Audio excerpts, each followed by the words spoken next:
So, one of the most popular discussions over the past decade has been attention. How can we regain control of our attention? Our attention is being pulled in every direction. Our attention spans are shrinking. People can't even stand to watch 2 minutes of a prelude to a video thanks to the addictive nature of TikTok videos and the creation of short form content, which have seemingly rewired our brains. But have they? Are our attention spans really shrinking? Or has our distracted attention been a topic of conversation since the 1930s and 1940s, long before the invention of the computer, smartphones and the internet, when philosophers such as Simone Weil were writing and examining the nature of humanity, focused education, knowledge and what it means to be? Well, Simone Weil is who I will be discussing today, because I believe underneath the rubric of her spiritual devotion lies a perspective that can not only be applicable, but potentially life-changing to those feeling as though they are digitally drowning and losing their minds to the machine. So when I was thinking about the discussion of short form content in particular, how everyone's talking about how it impacts our patience for observation, our willingness to absorb and savour experiences, I actually often think back to old school YouTube. You see, the videos back in the day on this platform were, on average, no more than 3 to 6 minutes long. My earliest videos on here, which go back 14 years ago now, are only actually a couple of minutes in length, and rarely, if ever, meeting the 5-minute mark. In fact, I believe the rule of thumb was not to hit 5 minutes. It was kind of the 4-minute golden rule. And this style of YouTube content creation is actually still seen in the OG YouTube creators, such as the Vlog Brothers, who still sometimes do short form content, though they've extended their lengths nowadays. Actually, speaking of me being on YouTube for 14 years, would you mind if I indulge myself for a moment here? Because I'm incredibly excited by this. After 14 years of making videos on this channel, a lot of which no one can ever see ever again because they are embarrassing and young and cringe, I'm finally launching my own merch. So at the beginning of August, so the first few days of August, I don't know when, I'm still waiting for some samples to come through to confirm, I'm releasing my Book Save Lives So Keep Reading merch, which I finally designed.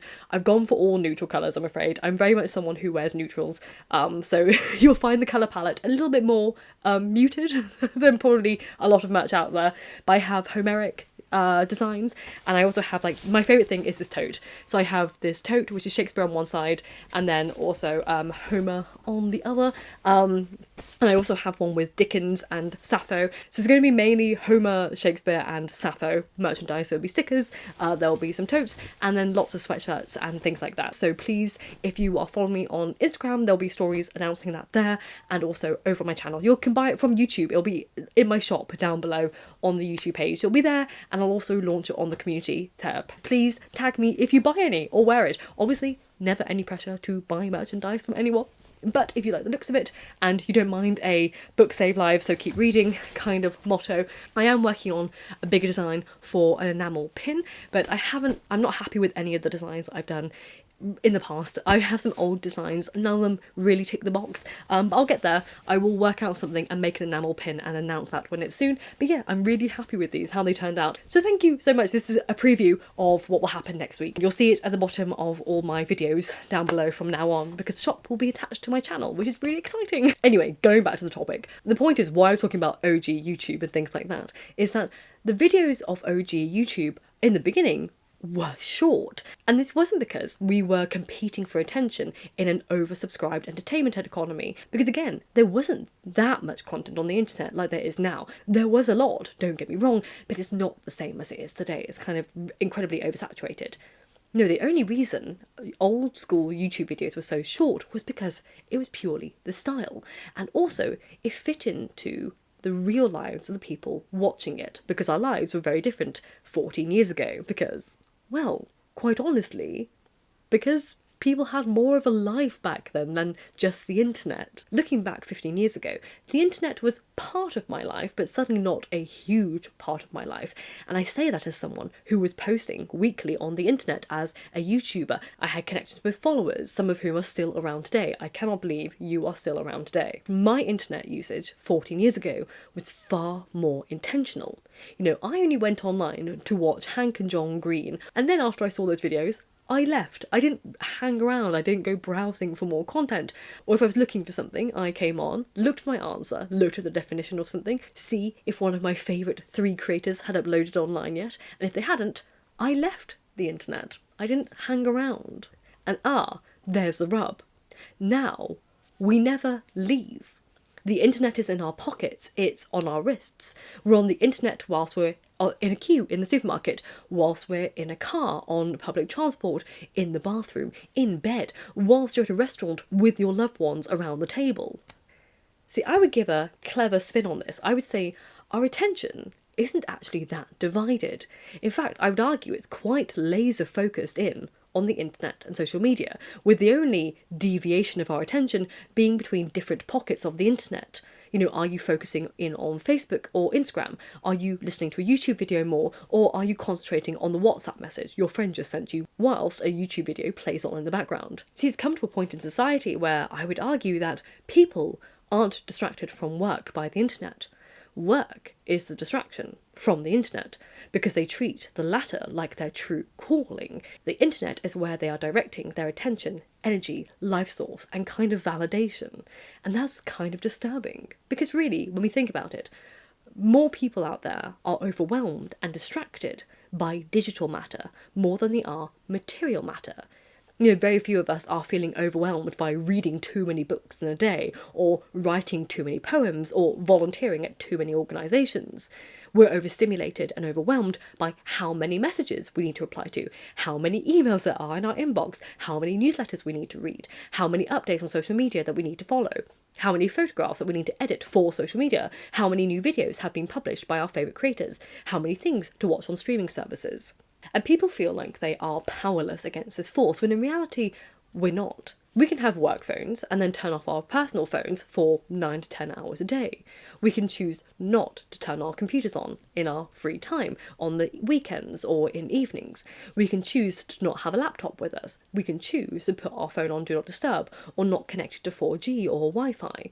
But we don't choose to. And then we feel overstimulated. So are we being distracted? Or are we choosing a new focus path? Now this brings me on to Weil. Now, I'm completely new to reading her work. I've only read some of her selected writing, so please don't come here to expect a professional philosophical take on this. These are just my thoughts from reading a bit of extracts from this anthology.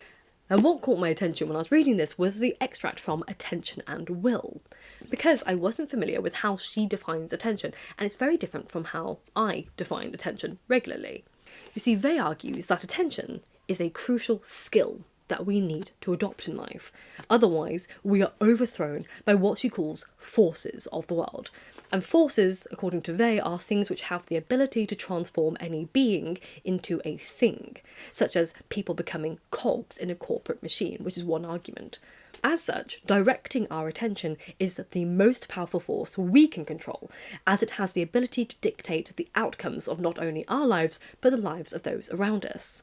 Now, she not only argues that where we choose to place our attention can completely transform our experience, but she goes further and argues that all possible forms of experience are only accessible when we open our minds to the possibility of experiencing them. Now, this sounds incredibly familiar to the phrases such as going in with an open mind, and it's also similar to many principles of mindfulness, but notably not the same. And the way she distinguishes this principle is through her teaching methods. Weil found the way that we teach children to be incredibly limiting, and sadly, not much has changed since her time. You see, we teach children to look for answers, we teach children to memorise those answers, and then we teach children to regurgitate those answers, which she deems as an incredibly narrow-minded approach to the world. And she even went so far as to claim that such an approach to education failed to teach children the skill of attention. Because children who are regurgitating answers that they are given or found aren't engaging with open-mindedness, that act of attention, because they're taught to seek an answer to something, memorise it, and stick to that answer, whilst Weil, on the other hand, taught her students to go out and look for problems, not answers. After they found a problem, they had to identify those problems and then try and work out the relationship they had with that problem, their perception of that problem, and their experience of the world around them to find out the answer to that problem. But to always keep in mind that the answer they come up with is only their answer to the problem. Wei's biggest contention with the idea of teaching children to look for answers and finding only answers is that it taught us as individuals to accept incomplete answers as truths or complete answers. Because when we as individuals discover the closest thing we have to an answer that makes sense to us, we stick to it, and then we go through the world defending our answer to others. But if you have to defend your answer to something, you don't have an answer, you have a position. And positions are subjective, not truths. And Wei was worried that many people stop thinking once they think they have an answer, i.e. they have a position. Because all they really have is a partial answer that exists on a spectrum of answers, and there's always room to know more. See, they believed that the world would be an incredibly different place if every single one of us went forward in life with this kind of enthusiastic open-mindedness to learning. We weren't looking for answers, we were looking to learn. And it's not like any answer we found was completely irrelevant. We could have our partial answers, but we shouldn't be personally attached to those answers, and instead we should be open to adding to our knowledge that we already have, or amending it or adjusting it accordingly. But the only way to do this was to go forward in life controlling our attention. And to do that, we have to have an empty mind, one which is completely open to receiving. It has to be completely open to engaging with other people, the world and complex issues, without being attached personally to the answers that we had already. And similarly, it can't be closed off to certain answers, it can't be defensive and things like that. It has to always listen, because otherwise we can never build on our own knowledge or fortify it in any way. We can only regurgitate partial answers and think we have the whole idea. So what I got from this, and I could be wrong, people will correct me down below, is that our idea of attention is like a state of kind of like permanent mindfulness, which is, quite frankly, incredibly hard to achieve, and Wei herself talks about how she can't do it all the time. But Wei gives an example of what she means by this open experience, and she does so through the principle of the action of prayer. See, prayer for Wei kind of was like the epitome of what she was talking about. It was an act which demonstrated the two core elements comprising her notion of attention. We have intentional focus, with a mind completely empty, ready and willing to receive. A mind that is focused, but a mind without an agenda. Because it doesn't know what it can possibly receive. If you believe in a higher power, you should be open to anything. Because this allows for practitioners of prayer being completely open and ready for any kind of experience beyond the limitations of human comprehension. Because how else can divine insight ever take place if one goes in with expectations? So whilst Wei's philosophy obviously comes under an umbrella of spirituality, I believe a lot can be taken from this kind of mindset, and I found it pretty inspiring as someone who has zero spiritual affliction, because I could see what she was arguing, this idea of not having expectations, but going in with this idea of being open to receiving whatever there could be, the deliberate nature of focusing our attention and yet opening our minds up to any kind of experience helps remove the self from the uproar of just existing and trains our brains to keep being curious, keep learning, keep expecting the unexpected, to keep listening, to push our minds beyond their comfort zones. Because really, that's what our mind craves, which is why so many people suffer from internet addiction or internet addictive tendencies. I'm not sure if I can really call it an addiction. I'm not sure if that's a clinical term, and I don't want to dilute the meaning of addiction. But you know what I'm talking about. Looking for answers on the internet and social media is basically like sieving for gold.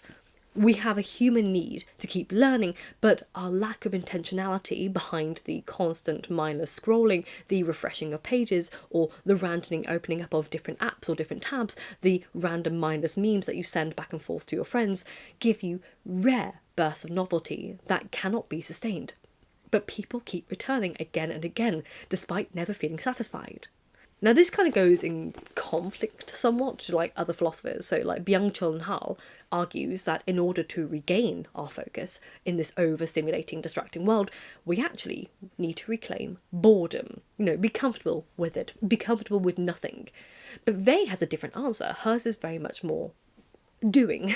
If we're using the example of prayer, obviously I'm not saying prayer is the answer to social media feelings, but if we're looking at this example of prayer, prayer isn't a passive thing at all. It's a very intentional action that someone is partaking in. Attention is an action, and to reclaim our focus is to actually practice it more and more. So in the opposite, rather than reclaiming boredom, they would argue that attention can only be regained through effort and training, through the intentional emptying of one's mind, through the act of being open to everything or anything, and having a relationship with everything you receive in order to intentionally formulate a personal knowledge bank, which brings you closer to finding answers whilst also accepting you will never have a full answer, because the human mind can never have that capacity, and there should never be an end goal to knowledge. You should always keep wanting to know more. You want to keep adding to your answers. You want to keep finding out if your answer is close to the truth or in the wrong direction. You should be open to amending your ways in that way. You want to keep building, you want to keep asking questions.